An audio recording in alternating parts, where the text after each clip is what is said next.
V-Guard presents कौन जीत रहा है, को पावर्ड बाय सेंसोडाइन एंड विमल। बोलो जुबां केसरी। तो मालदा वैरायटी जो हम लोग दिल्ली में लंगड़ा कहते हैं वो होता है या उससे थोड़ा अलग होता है? ये थोड़ा डिफरेंट है। इसका जो टेस्ट है, if you taste both together, तो इसका टेस्ट लोग बताते हैं कि ज़्यादा बेटर है। कि जैसा इसका नाम है मधुबा, इट्स टेस्ट लाइक हनी। अंकित, ये बताइए कि ये कैसा टेस्ट कर रहा है? ये कच्चा है लेकिन कैसा लग रहा है? ये वाला आम, इसमें तमाम तरीके के आम है, लेकिन उधर एक पेड़ है, कौन सा आम है मुझे नहीं पता है, ये डॉक्टर साहब बताएंगे। लेकिन ये खट्टा थोड़ा भी नहीं है, मीठा है। अभी ये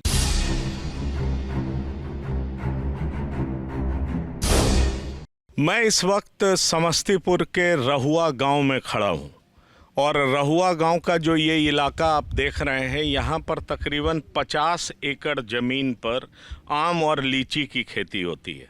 और ख़ास बात इस जगह की ये है कि यहाँ लोकली इसी जगह से आम की सप्लाई होती है। और इंटरेस्टिंग बात यह है कि जो बागवानी जो शख्स करते हैं वो पेशे से डॉक्टर हैं, वो अपना एक अस्पताल भी चलाते हैं, हॉस्पिटल भी चलाते हैं, लेकिन इनका बागवानी में ज़बरदस्त इंटरेस्ट है। हमारे साथ डॉक्टर मृत्युंजय खड़े हैं और मैं आपको ये बताना चाहूँगा कि ये पीछे जो आप तमाम पेड़ जो देख रहे हैं, अभी ये आम कुछ समय में बड़ा होगा, पकेगा, फलेगा। फल तो चुका है लेकिन उसके बाद ये पकेगा। ये तरह तरह के वैरायटीज़ के आम हैं और ये लोकली यहाँ से सप्लाई किया जाता है।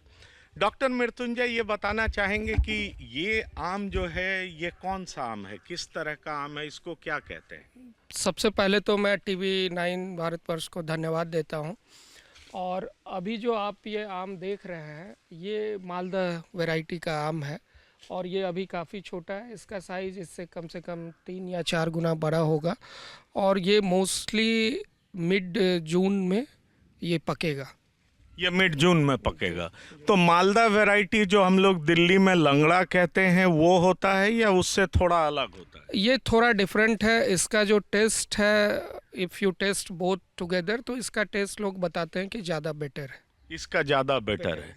आप एक और आम की चर्चा कर रहे थे, वो जिसको आप कह रहे थे कि मधुबा, क्या ये जो दूसरी वैरायटी आम की है, इसको क्या कहते हैं? जी, ये मधुबा वैरायटी की आम है और इसमें की खासियत ये है कि जैसा इसका नाम है मधुबा, इट्स टेस्ट लाइक हनी और इवन बेटर देन हनी। और इसको यू कैन जस्ट, आप इसको हाथ से थोड़ा स्क्यूज करके और रस चूस सकते हैं। इसको काटने की भी ज़रूरत नहीं है और इसका साइज़ काफ़ी बड़ा नहीं होता है, तो ये काफ़ी टेस्टी और काफ़ी अच्छा है। तो ये शहद से भी बेटर टेस्ट करता है। इसको क्या किस तरीके से खाते हैं? इसको खाने का बहुत ही सिंपल है कि आप अपने हाथ में लेके और इनको थोड़ा ऊपर से कट करके, और आपको उसकी स्लाइसेस बनाने की ज़रूरत नहीं होती है। इसमें फाइबर ज़्यादा होते हैं और उस फाइबर्स के बीच में रस होता है जो कि हनी या हनी से बेटर टेस्ट करता है। तो इसको काटने की ज़रूरत नहीं होती है, इसको स्क्वीज़ करते हैं और उसके बाद खाते हैं? जी जी। तो स्क्वीज़ करने के बाद खाते हैं और उसमें टेस्ट जो है वो हनी से बेहतर जी आता है। जी। तो इसको लोकली क्या कहते हैं? मधुबा। मधुबा हाँ, कहते हैं। जी। अच्छा, ये जो तीसरा वैरायटी दिख रहा है, छोटा छोटा अभी दिखाई पड़ रहा है, ये कौन सा वैरायटी है? ये क्या सेम वैरायटी है या डिफरेंट वैरायटी है? ये डिफरेंट वैरायटी है। इसको हम लोग यहाँ लोकल लैंग्वेज में सुक्कुल आम बोलते हैं, सुक्कुल। अच्छा। और ये आम की लेट वैरायटी है जो कि आप देखेंगे तो जुलाई एंड या अगस्त मिड तक ये आम पकता है। एंड इसमें जो फाइबर्स होते हैं काफ़ी ज़्यादा होते हैं। तो ये आम फाइबरस ज्यादा होता है, जी। तो क्या इसको भी चूस के खाते हैं या मतलब इसको काटते हैं, स्लाइस करते हैं? इसको दोनों तरफ से खा सकते हैं, चूस के भी और कट करके भी। इसकी खासियत ये है कि इसमें शुगर कंटेंट काफ़ी कम होता है। जनरली जैसे हम लोग बोलते हैं कि डायबिटिक पेशेंट को आम कम या नहीं खाना चाहिए, वैसे केसेस में इस आम में बिकॉज शुगर कंटेंट कम होता है, फाइबर्स ज़्यादा होता है, तो ये आम खा सकते हैं जो डायबिटिक हैं वो भी। वो खा सकते हैं।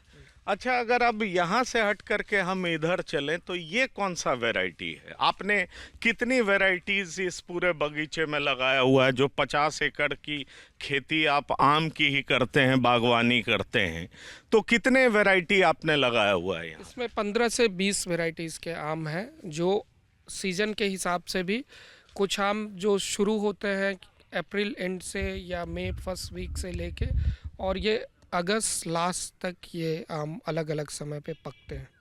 अगस्त लास्ट तक पकते हैं। तो ये कौन सा वैरायटी है? ये वही मालदा जो वैरायटी हमने पहले बताया था, ये वही है। अच्छा, और अगर हम इसका इस तरफ देखें, ये दूसरा पेड़ नजर आ रहा है, तो ये भी सेम वैरायटी हाँ। है या ये बीजू है? ये बिजू है और इसमें भी फाइबर्स ज़्यादा होते हैं और शुगर कंटेंट कम होता है। और ये बिजू जो पेड़ से ये खुद ही जो आम नीचे गिरता है, ये अपने आप फिर से उग जाता है, और वही जब बड़ा होता है तो उसको हम लोग बिजू कहते हैं। उसको बीजू कहते हैं।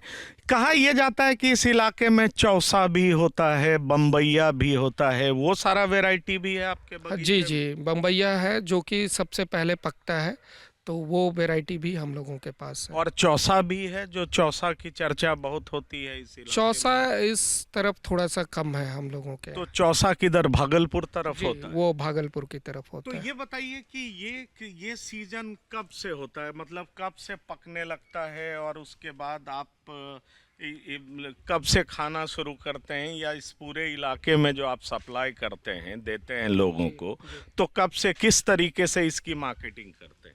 देखिए, मार्केटिंग तो हम लोग लोकली ही करते हैं। मतलब अभी जो हमारे पास ऐसे संसाधन नहीं है कि हम एक्सपोर्ट कर सके, तो ये अभी मई 15 के बाद से ये आम पकने लगेंगे धीरे धीरे, और लोकली ही जो हमारा डिस्ट्रिक्ट टाउन है, हेडक्वार्टर है, वहाँ पे हम लोग इसको सप्लाई करते हैं। अच्छा, इसको सप्लाई करते हैं।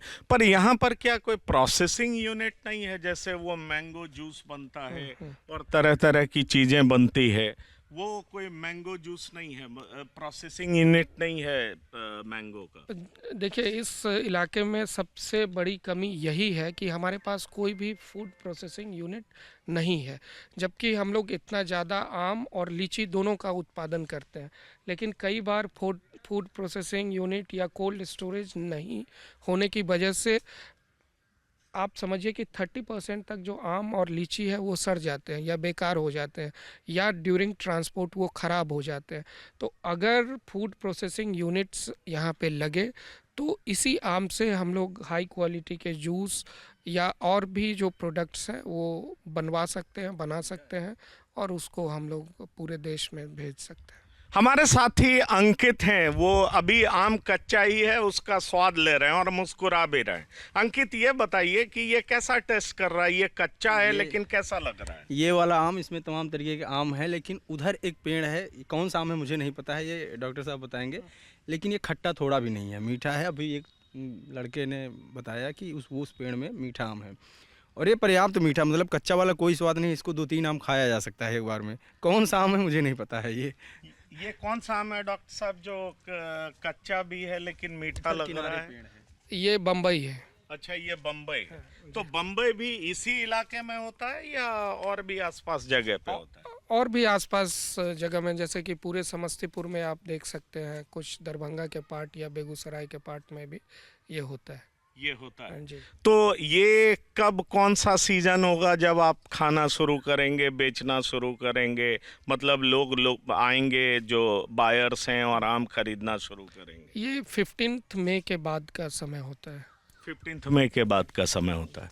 तो ये आपने देखा, मैं आपको ये दिखाना चाहता हूँ। मैं चाहूँगा कि हमारे साथी जेरी पूरे जगह को दिखाएं कि 50 एकड़ में आम की खेती किस तरह की होती है, और ख़ास तौर पर 15 से 16 वेराइटीज़ जो आम के हैं वो यहाँ पर उगाए जाते हैं, फलते हैं। और समस्या यहाँ की यही है कि कोई लोकल प्रोसेसिंग यूनिट नहीं है।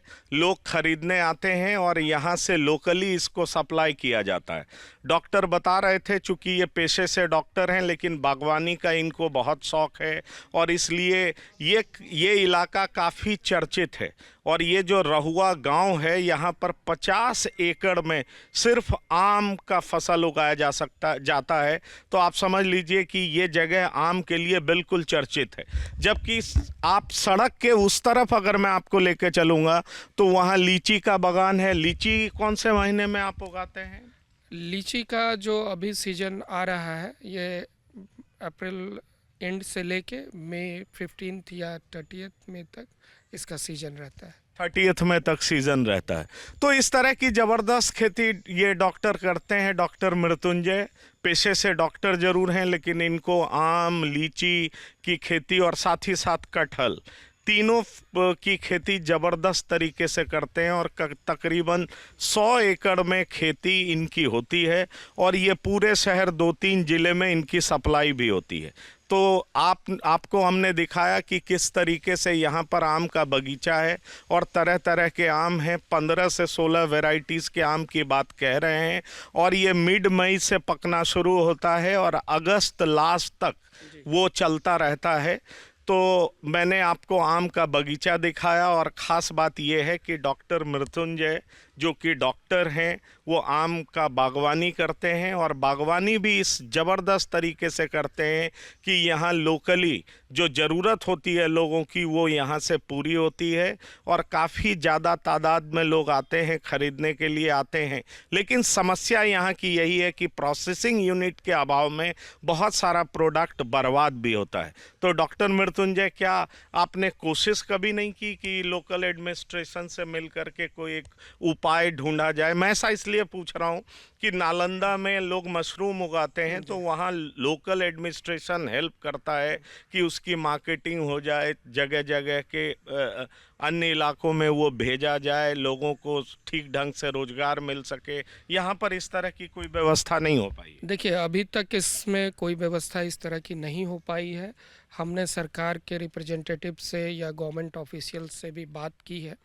अभी हम लोग एक GTRI ग्रुप है जो कि grand trunk road initiatives group है, उसमें हम लोग इसकी चर्चा कर रहे हैं कि इस इलाके में या पूरे बिहार के दूसरे इलाके में किस तरह से हम लोग फूड प्रोसेसिंग यूनिट को बढ़ावा दे सकते हैं, जिससे कि एक जो रोज़गार एक बड़ा मुद्दा है हमारे लिए तो उसका भी निदान हो जाएगा। और दूसरे जो आपने बताया कि हम लोग 30% तक जो भी क्रॉप है या जो भी इतने अच्छे फ्रूट्स हैं उसको हम लोग लूज़ कर जाते हैं, वेस्ट कर देते हैं।